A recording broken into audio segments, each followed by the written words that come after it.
Hello everyone, welcome to Maths classes by KV Teacher. Students, this is third and final part of class 9th Maths exercise 8.1.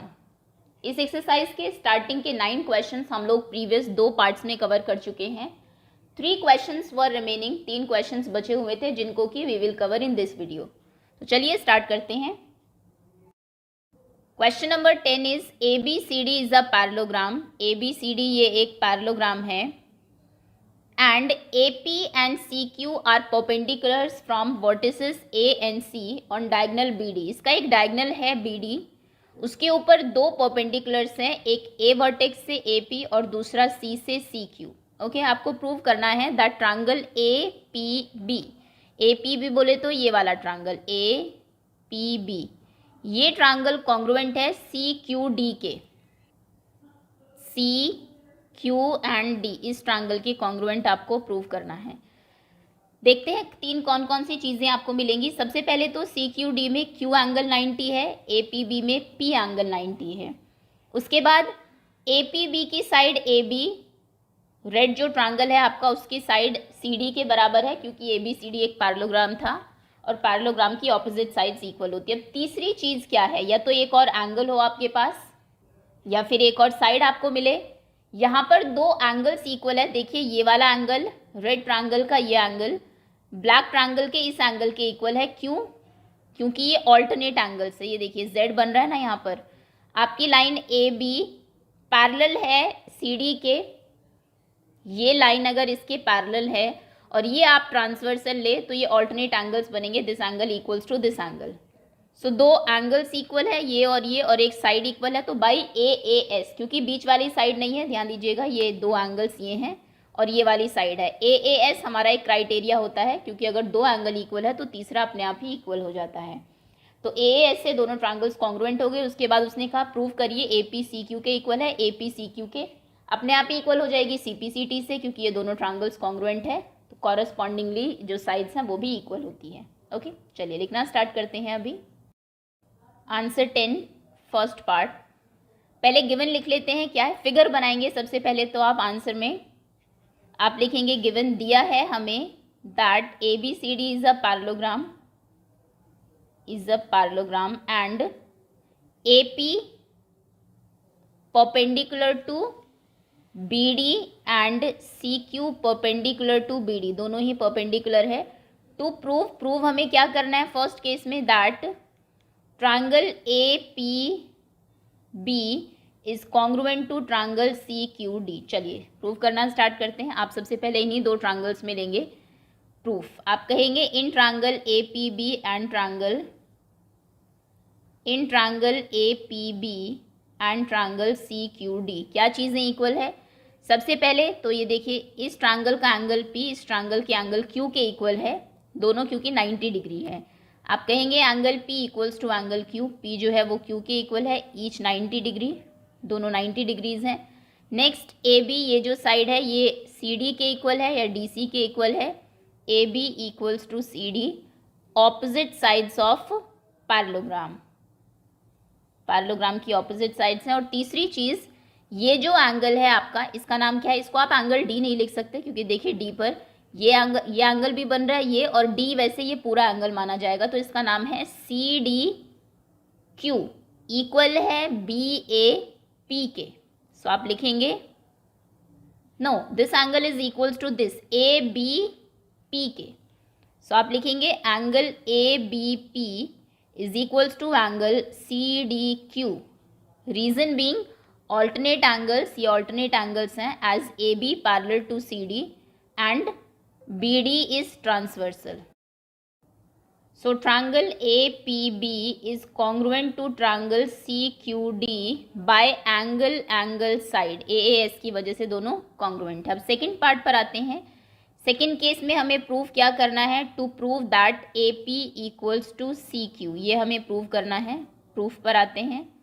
आप कहेंगे triangle APB congruent था triangle CQD के, proved above. ये हमने ऊपर prove कर चुके हैं इसको. ओके, तो यहाँ से क्या होगा, AP इक्वल हो जाएगा अपने आप CQ के. कॉरस्पॉन्डिंग जो साइड्स होती हैं वो इक्वल होती हैं. corresponding part of congruent triangles by CPCT, hence proved. Okay, चलिए नेक्स्ट क्वेश्चन पर आते हैं. इन triangle ABC and triangle DEF, actually में दो ट्रायंगल्स थे, एक था ABC ऐसे और दूसरा एक ट्रायंगल था साइड में ऐसे DEF. ओके, इन दोनों ट्रायंगल में क्या है, AB इक्वल और पैरेलल है DE के, यानी कि ये जो साइड है AB ये इसके इक्वल पैरेलल है. उसके बाद BC is equals to EF and BC is parallel to EF also. ये जो साइड है ये इसके इक्वल और पैरेलल है. Okay, next A, B and C, इसके जो तीनों वर्टिसेस है इस ट्रायंगल का, A को D से आपने ज्वाइन कर दिया, C को F से और B को E से. तो इस तरीके से आपकी फिगर बन गई है. अब क्वेश्चन कह रहा है सबसे पहले प्रूव करिए quadrilateral ABED is a parallelogram. ABED actually में ये प्रूव्ड है ऑलरेडी. देखिए, अगर किसी भी क्वाड्रिलेटरल को आपको पैरेललोग्राम प्रूव करना है, या तो ये मान लीजिए क्वाड्रिलेटरल है, आपको शो करना है कि ये पैरेललोग्राम है, या तो आप इसके दोनों पेयर्स ऑफ ऑपोजिट साइड्स को, इसको इसको और इसको इसको, दोनों को इक्वल प्रूव कर दीजिए, दोनों पेयर्स को पैरेलल प्रूव कर दीजिए, या फिर एक ही पेयर को यानी कि सिर्फ इसको और इसको इक्वल और पैरेलल कर दीजिए. अगर एक ही पेयर दोनों चीज़ें हो जाता है, इक्वल भी हो जाता है और पैरेलल भी हो जाता है, तो वो अपने आप ही पैरेललोग्राम बन जाता है. तो यहाँ पर ये इसके इक्वल भी है और ये इसके पैरेलल भी है, ABCD के, ABDE के सॉरी. तो ये अपने आप ही क्या हो गया, ABD is a parallelogram. Next quadrilateral BEFC is a parallelogram. BEFC ये भी ऑलरेडी पैरेललोग्राम है क्योंकि BC इक्वल है EF के और BC पैरेलल है EF के, ऐसा हमें दिया गया था. तो एक ही pair of opposite side equal parallel दोनों हो गया, तो यानी कि ये भी एक पैरेललोग्राम हो गया. चलिए इतना लिख लेते हैं पहले, फिर आगे बढ़ेंगे क्वेश्चन में. दो पार्ट कंप्लीट करते हैं. Answer number 11. सबसे पहले तो फिगर आप ऑब्वियसली बना ही लेंगे, गिवन में लिखेंगे. दिया है कि AB is equals to DE and AB is parallel to DE, ये दिया है. उसके बाद BC is equals to EF and BC is parallel to EF, ये भी दिया है. Okay, EF. टू प्रूव, सबसे पहले केस में हमें फर्स्ट केस में प्रूव करना है that ABED is a parallelogram, कि ये एक पैरेललोग्राम है. Okay, proof.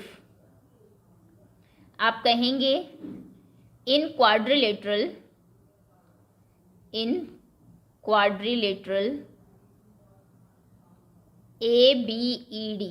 ABED जो क्वाड्रिलेटरल है, यानी कि ये ABDE, this is no ABED correct है. ये इस क्वाड्रिलेटरल में क्या है, AB is equals to DE, AB DE के इक्वल भी है and AB is parallel to DE, AB DE के पैरेलल भी है, ऐसा दिया हुआ है given. One pair of opposite side is parallel and equal. एक pair of opposite side parallel भी है और इक्वल भी है, इसीलिए ABED is a parallelogram, hence proved. बस. Okay, to prove second case पर आते हैं. सेकेंड केस में हमें प्रूव करना है that BEFC is a parallelogram. To prove TP.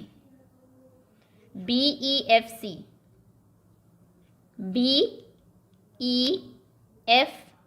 तो आपको गिवन एक और चीज़ थी वहाँ पर कि BC is equals to EF and BC is parallel to EF. तो ये भी इस पैरेललोग्राम की दो ऑपोजिट साइड्स हैं, सामने वाली साइड है, ये दिया हुआ है ना, BC is equals to EF and BC is parallel to EF.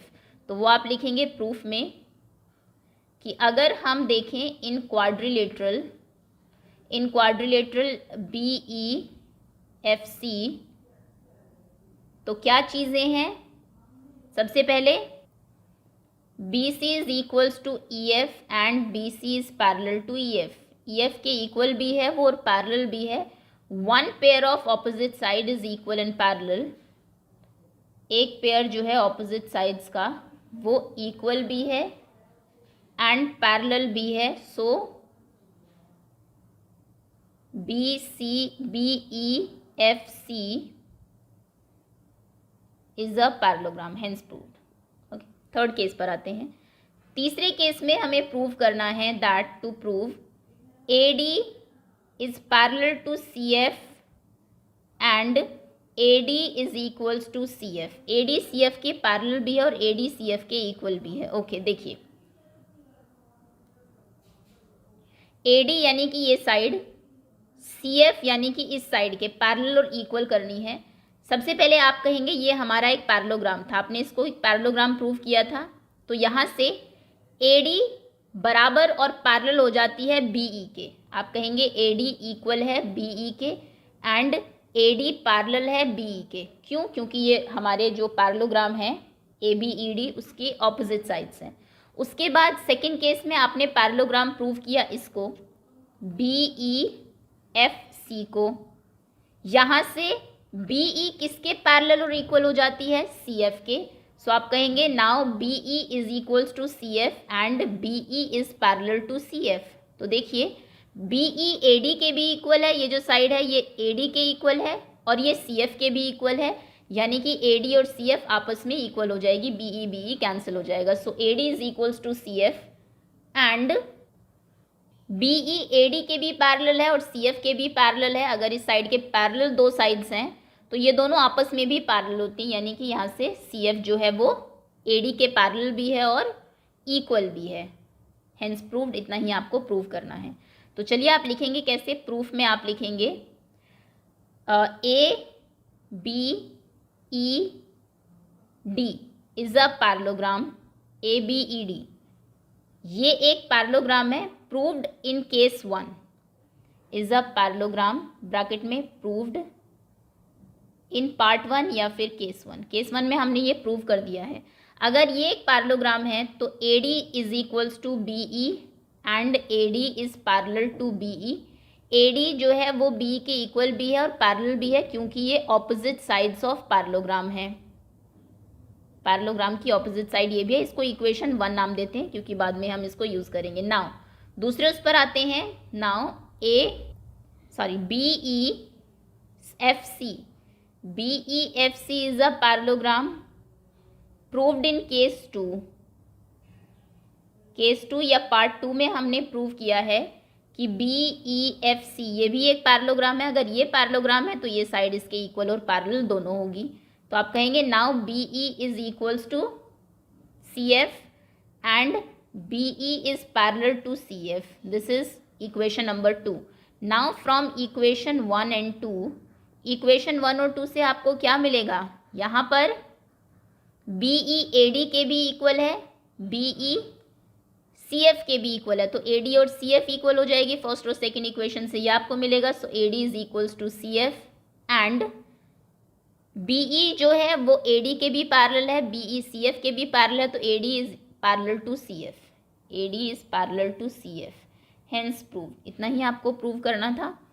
Fourth case में आपको प्रूव करना है that quadrilateral ACFD is a parallelogram. This is to prove ACFD। देखते हैं कौन सा है। ACFD इसकी बात हो रही है। यहाँ पर आपने अभी प्रूव किया है कि AD पैरेलल है और इक्वल है CF के। AD CF के इक्वल भी है, AD CF के पैरेलल भी है। तो अगर इस क्वाड्रिलेटरल में एक pair of opposite side parallel और इक्वल दोनों हो जाता है तो ये अपने आप एक पैरेललोग्राम हो जाएगा। अब आप कहेंगे AD is equals to CF and AD is parallel to CF, ये प्रूफ में आएगा। CF proved in case 3। Case 3 में या फिर पार्ट 3 में इस क्वेश्चन की हमने प्रूव किया है कि ये दोनों साइड पैरेलल भी है और इक्वल भी है। So one pair of opposite sides is equal and parallel। एक वो जो है वो इक्वल भी है और पैरेलल भी है।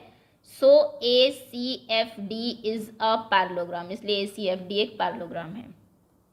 नेक्स्ट पार्ट पर आते हैं। आपको प्रूव करना है, this is fourth part, no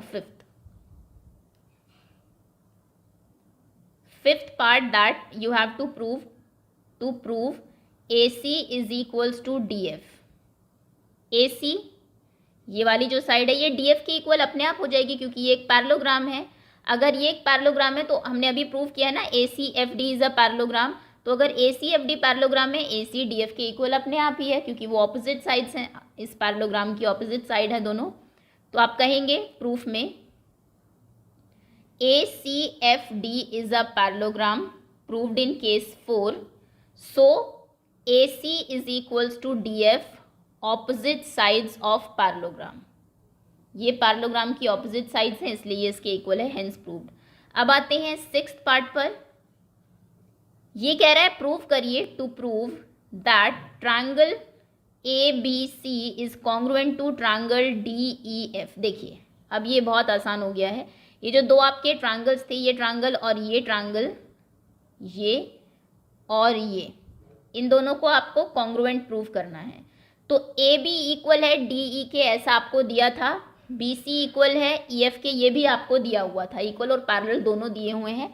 parallel का हमें कुछ यूज़ करना नहीं है, कॉन्ग्रुएंसी में इक्वल ही यूज़ होता है। तो ये दोनों साइड इक्वल है। और थर्ड, ये साइड इसके इक्वल है, AC इक्वल है D के, आपने DF के आपने अभी प्रूव किया है, ये किया है ना, AC इक्वल्स टू DF, तो तीनों साइड इक्वल हो गई। सो बाई SSS ये दोनों ट्रायंगल आपके कॉन्ग्रुएंट हो जाएंगे। ओके, प्रूफ पर आते हैं। आप कहेंगे in triangle ABC and triangle DEF AB equals to DE, AB D के इक्वल दिया हुआ है और BC इक्वल्स टू EF दिया हुआ है given, BC equals to EF ये भी गिवन। उसके बाद third AC equals to DF, proved above या फिर प्रूव्ड इन केस 5। केस 5 में हमने ये प्रूव किया है। So triangle ABC is congruent to triangle DEF by SSS, side side side. Okay, ये था आपका प्रूफ। चलिए, इजी है सभी क्वेश्चन ही और काफ़ी रिलेटेड भी है एक दूसरे से। अब लास्ट क्वेश्चन पर आते हैं, ये इंपॉर्टेंट क्वेश्चन है इस एक्सरसाइज का। क्वेश्चन कह रहा है ABCD is a trapezium. ABCD actually में एक ट्रपीजियम था। ट्रपीजियम में बस एक ही प्रॉपर्टी होती है, one pair of opposite side is parallel only. AB parallel है आपके CD के, लेकिन यहाँ पर एक कंडीशन और दी है आपको, AD इक्वल्स टू BC। ये जो साइड है AD ये BC के इक्वल भी है। सभी ट्रपीजियम में ऐसा नहीं होता, लेकिन ये स्पेशल केस है, इसमें ऐसा है। आपको प्रूव करना है angle A equals to angle B है, ये वाला एंगल इसके इक्वल है। देखिए इसको थोड़ा अच्छे से समझते हैं। इसमें एक्चुअली आपको एक कंस्ट्रक्शन करनी पड़ेगी क्योंकि क्वेश्चन हो सकता है एग्जाम में आपको इतना ही दे, ऑल्दो NCERT में ऑलरेडी कंस्ट्रक्शन दी हुई है क्योंकि आपको हिंट दिया हुआ है। कंस्ट्रक्शन आप ऐसे करेंगे, यहाँ से C से एक पैरेलल लाइन ड्रॉ करेंगे DA के। यहाँ पे आपने एक पैरेलल लाइन ड्रॉ की, ये ऑलरेडी इसके पैरेलल है।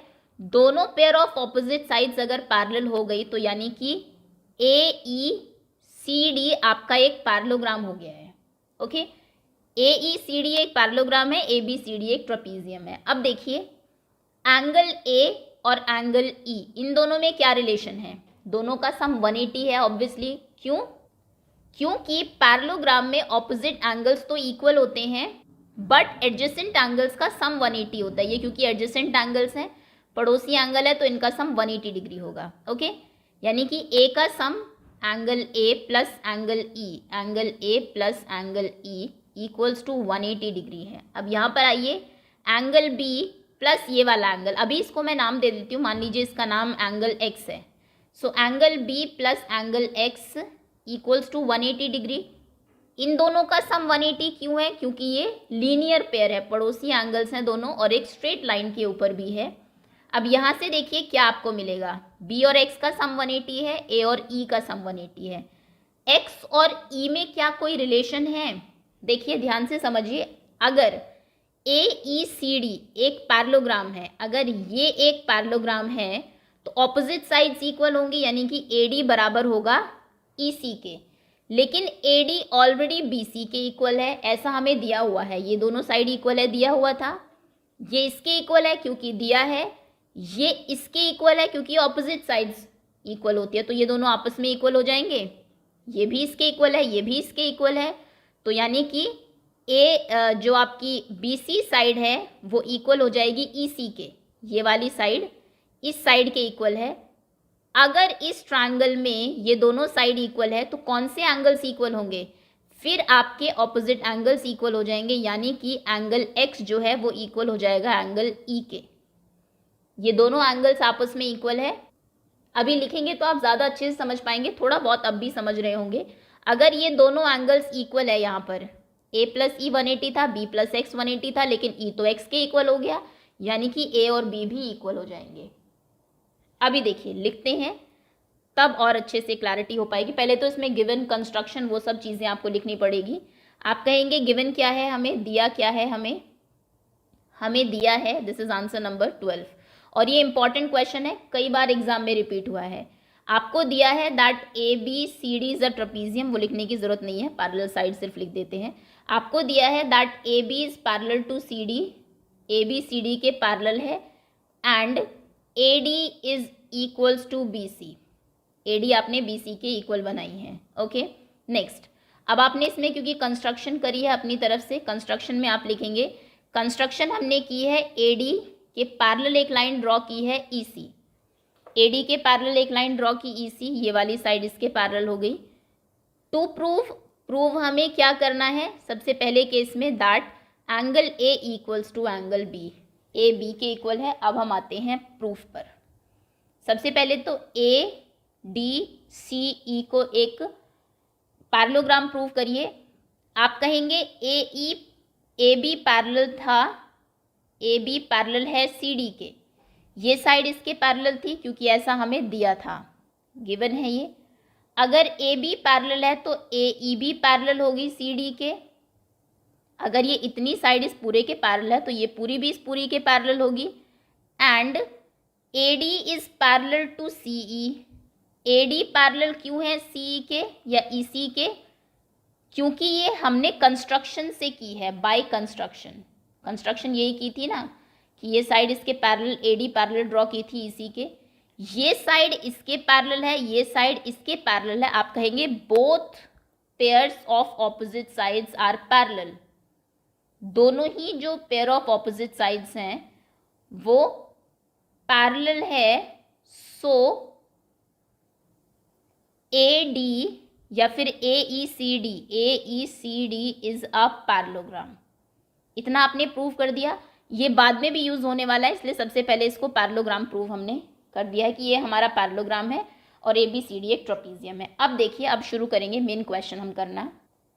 अब आप कहेंगे angle A plus angle E equals to, A पर एक ही एंगल है इसलिए इसको ए लिख सकते हैं, ई पर भी एक ही एंगल है इसको आप ई लिख सकते हैं। ए प्लस ई कितना है आपका 180 डिग्री। क्या रीजन है? Adjacent angles of parallelogram.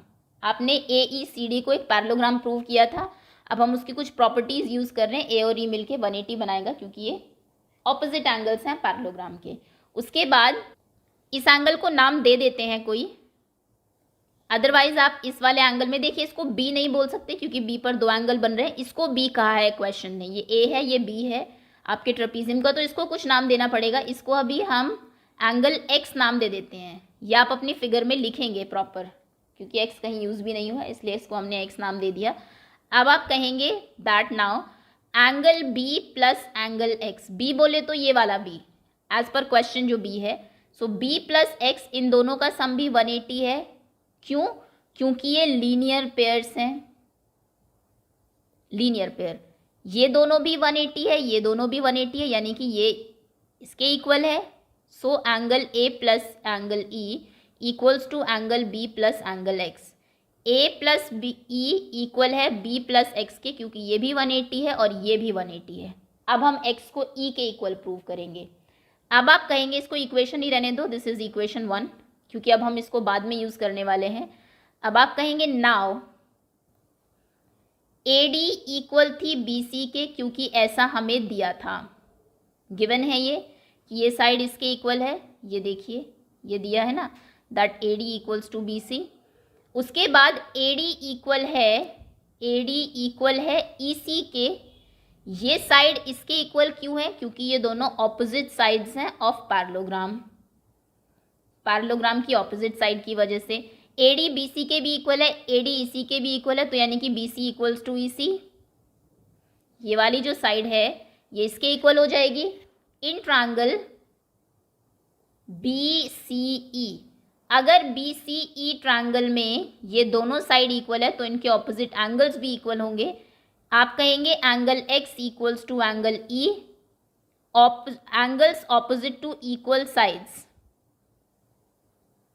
ये इक्वल साइड के इक्वल साइड्स ऑपोजिट वाले एंगल्स हैं, सो एंगल X और एंगल E आपस में इक्वल हो जाएंगे, जितना ये है उतना ही ये होगा। अब आप कहेंगे फ्रॉम इक्वेशन 1, इक्वेशन 1 क्या थी आपकी, that A plus E equals to B plus X, angle A plus angle E equals to angle B plus angle X। लेकिन अभी अभी आपने प्रूव किया है B और X आपस में इक्वल है, सॉरी E और X आपस में इक्वल है, तो E और X कैंसिल हो जाएंगे। अगर इक्वल चीज़ें दोनों साइड ऐड की गई है तो उनको आप कैंसिल आउट कर सकते हैं, angle A equals to angle B, hence proved. काफ़ी लेंदी एक्सप्लेनेशन है, एक बार फिर से देख लेते हैं कि क्या क्या हुआ है यहाँ पर। सबसे पहले आपने कहा इसको पैरेललोग्राम प्रूव कर दिया इजीली, क्योंकि ये इसके पैरेलल है, दी हुई है, ये इसके पैरेलल हमने कंस्ट्रक्शन से की है। ये पैरेललोग्राम हो गया, पैरेललोग्राम हो गया तो ये प्लस ये एंगल 180 हो गया, ये प्लस ये एंगल 180 ऑलरेडी है एडजेसेंट एंगल्स की वजह से, तो यानी कि A plus E equal B plus x, क्योंकि दोनों का सम ही 180 है। उसके बाद आपको X और E को इक्वल करना है। इसे हम इक्वल कैसे करेंगे, AD इसके इक्वल है क्योंकि दिया है, AD इसके इक्वल है क्योंकि ऑपोजिट साइड्स हैं पैरेललोग्राम की, तो ये दोनों आपस में इक्वल होंगे। अगर ये दोनों आपस में इक्वल है इस ट्रायंगल में, ये उल्टा जो ट्रायंगल है ये हमने ट्रायंगल वाले चैप्टर में पढ़ा था कि अगर दो साइड्स इक्वल है आइसोसेलेस में तो उनके ऑपोजिट एंगल्स भी इक्वल होते हैं, तो यानी कि इनके opposite angle E angle X के इक्वल हो जाएगा, तो यहाँ से E और यहाँ से X कैंसिल होगा और A इक्वल हो जाएगा B के। Okay, hence prove. चलिए सेकेंड पार्ट पर आते हैं, टू प्रूव। सेकेंड का टू प्रूव क्या है, that angle C equals to angle D। Angle C, जब वो एंगल C और D की बात कर रहा है, ध्यान रखिएगा वो ट्रपीजियम के C और D की बात कर रहा है। आप ये नहीं सोचेंगे C का ये वाला एंगल है या फिर ये पूरा है। एक्चुअली में जो उसकी फिगर थी ये तो बाई कंस्ट्रक्शन है, ये तो आपने बाद में कंस्ट्रक्शन किया, इसको भूल जाइए। सपोज करिए ये थी ही नहीं, क्वेश्चन में तो आपको ट्रपीजियम ही दिया था ना, ये तो आपने एक्स्ट्रा बनाया, तो ट्रपीजियम ही दिया है तो ट्रपीजियम का ही एंगल C लेना है, यानी कि इस एंगल को इसके इक्वल प्रूव करना है आपको। क्लियर है, ये बहुत आसान है। देखिए D जो एंगल है ये इक्वल है X E के, D E के क्यों इक्वल है, क्योंकि ये पैरेललोग्राम के ऑपोजिट एंगल्स हैं। और C जो एंगल है ये इक्वल है X के, क्यों, क्योंकि देखिए ये Z बन रहा है यहाँ पर, है ना, ये साइड इसके पैरेलल है पूरी। अगर इसको आप ट्रांसवर्सल ले ले तो ये Z बन गया, यानी कि ये ऑल्टरनेट एंगल्स हैं। सो ये इक्वल है इसके और X इक्वल है C के, लेकिन E और X तो ऑलरेडी इक्वल है, हमने प्रूव किया है। ये चीज़ बहुत यूजफुल है, जो ये दोनों एंगल्स इक्वल हुए हैं ना, काफ़ी सारी चीज़ें इनसे ही प्रूव होगी। तो ये दोनों आपस में इक्वल है, तो यानी कि इनके जो इक्वल एंगल्स हैं वो भी आपस में इक्वल होंगे। E और X आपस में इक्वल है, E के इक्वल D है, X के इक्वल C है, तो D और C भी आपस में इक्वल हो जाएंगे, हेंस प्रूव्ड। लिखना स्टार्ट करते हैं। आप कहेंगे प्रूफ, प्रूफ में angle E equals to angle D, E D के इक्वल क्यों है, ऑपोजिट एंगल्स ऑफ पैरेललोग्राम, ये पैरेललोग्राम के ऑपोजिट एंगल्स हैं। उसके बाद angle X equals to angle C, X C के क्यों इक्वल है, ऑल्टरनेट एंगल्स, ऑल्टरनेट एंगल्स, लेकिन किन पैरेलल लाइन की वजह से और ट्रांसवर्सल की वजह से वो भी आपको बताना है। As AE parallel to DC, क्योंकि AE DC के पैरेलल थी, एंड BC इज ट्रांसवर्सल, और BC को हम ट्रांसवर्सल ले रहे हैं, यानी कि ये पैरेलल और ये ट्रांसवर्सल, इसलिए ये Z बन के जो एंगल्स हैं वो बन रहे हैं और ये इक्वल है आपस में। लेकिन but angle E equals to angle X है, proved above, proved in case 1, proved in part 1। Part 1 में हमने प्रूव किया था कि E जो है, ये देखिए काफ़ी बड़ी एक्सप्लेनेशन थी, that angle X equals to angle E अगर X के इक्वल है यानी कि ये इसके इक्वल है तो ये दोनों भी आपस में इक्वल होंगे, so angle D equals to angle C, hence proved. Okay, next चलिए थर्ड पार्ट पर आते हैं। अब आपको प्रूव करना है that to prove that triangle ABC is congruent to triangle BAD. Okay, देख लेते हैं पहले कौन से ट्रायंगल की ये बात कर रहा है। ABC ट्रायंगल, यानी कि ये ट्रायंगल हो गया, आपको ज्वाइन करना पड़ेगा अभी। फिगर आप चाहे तो दोबारा बना सकते हैं, चाहे तो आपने जो क्वेश्चन में ऑलरेडी बनाई है उसी में ही ये कंस्ट्रक्शन कर सकते हैं। सो ABC यानी कि इस ट्रायंगल की बात हो रही है, कॉन्ग्रुएंट प्रूव करना है BAD के। BAD यानी कि इस वाले ट्रायंगल के कॉन्ग्रुएंट करना है।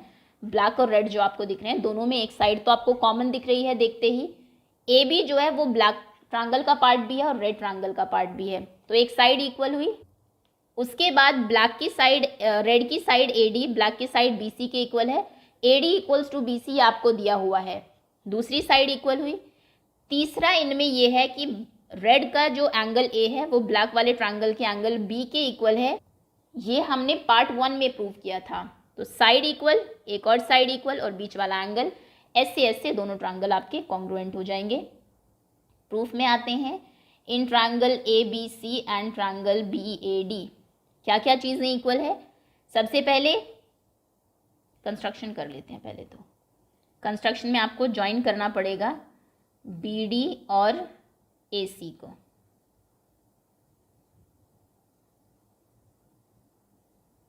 ओके, अब आप लिखेंगे इन ट्रायंगल ABC एंड BAD। सबसे पहले AB इक्वल AB, कॉमन है दोनों में, इसमें भी AB है, इसमें भी AB है, common. Next AD equals to BC, reason being given, क्योंकि ये हमें दिया हुआ था। Angle A equals to angle B proved in part 1। Part 1 में हमने यही प्रूव किया है। सो ट्रायंगल ABC यहाँ से कॉन्ग्रुएंट हो जाता है ट्रायंगल BAD के by SAS, side angle side. Okay, next diagonal AC equals to BD। देखिए अगर ये कॉन्ग्रुएंट है दोनों, सो AC और BD तो अपने आप CPCT से इक्वल हो जाते हैं। अगर ट्रायंगल ABC, ये वाला ट्रायंगल कॉन्ग्रुएंट है इस वाले ट्रायंगल के, तो ये साइड तो अपने आप इस साइड के इक्वल हो जाएगी। दोनों आपके अलग अलग ट्रायंगल्स का पार्ट है। Part 4 to prove that AC equals BD, prove हमें करना है that BD is equals to AC। आप कहेंगे triangle ABC was congruent to triangle BAD proved above. Now BD equals to AC by CPCT, hence proved। इसी के साथ आपकी exercise और जो लास्ट क्वेश्चन है वो फिनिश होता है। होपफुली सभी बच्चों को अच्छे से सभी क्वेश्चन क्लियर हो गए होंगे। Okay, that's all. Thank you so much for watching.